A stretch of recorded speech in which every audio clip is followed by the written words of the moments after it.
कुछ खबरें आलमी मंजरनामे से आपको बताएं। इसराइल की गजा में बच्चों को पोलियो वैक्सीनेशन देने के लिए जंग बंदी की तरदीद।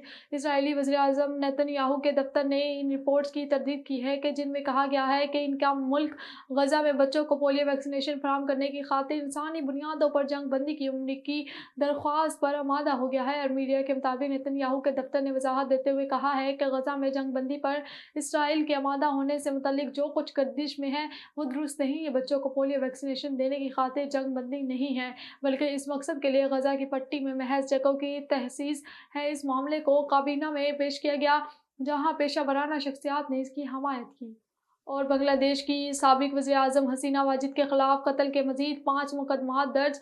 हसीना वाजिद के खिलाफ मजमूई केसेस की तादाद 71 हो गई। मुकदमात में शेख हसीना समेत अवामी लीग के दीगर रहनुमा भी नामजद किए गए हैं। बांग्लादेशी क्रिकेट बोर्ड ने ऑलराउंडर शकीब उल हसन को पाकिस्तान से वापस न बुलाने का भी फैसला कर लिया।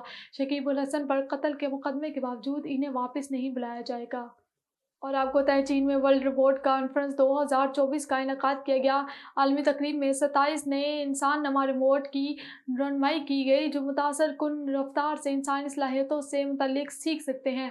तकरीब में 600 से ज़ायद जदीद रोबोटिक मसनूआत भी पेश की गई। मज़ीद तफसीलात बीजिंग से शाहिद अफराज खान की इस रिपोर्ट में। बीजिंग में 2024 वर्ल्ड रोबोट कॉन्फ्रेंस में 27 नए इंसान नमा रोबोट्स की रहनुमाई की गई, जो मुख्तलिफ मंजरनामों में उनके आइंदा इतलाक़ की सलाहियत का मुजाहरा करते हैं। शुरका ने इंसान नमा रोबोट्स की सलाहियतों के तेज़ी से इर्तिका पर हैरत का इजहार किया। ये रोबोट पेचीदा हरकत और सकनात में तेज़ी से महारत हासिल कर सकते हैं और मुतासर कुन रफ्तार से इंसानी सलाहियतों से मुतल्लिक सीख सकते हैं। माहिरीन के मुताबिक ये रोबोट्स बहुत हमवार हैं। यह हमवारियत 2 तकनीकी कामयाबियों से आती है।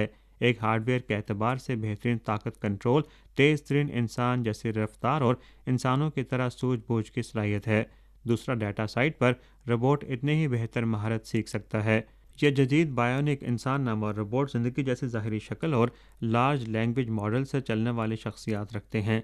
आलमी कॉन्फ्रेंस में सनत के सैकड़ों पेशावर अफराद ने शिरकत की और तेज़ी से तरक्की पजीर रोबोटिक्स की सनत में मुतअद्दिद जदीद रुझानात को उजागर किया गया।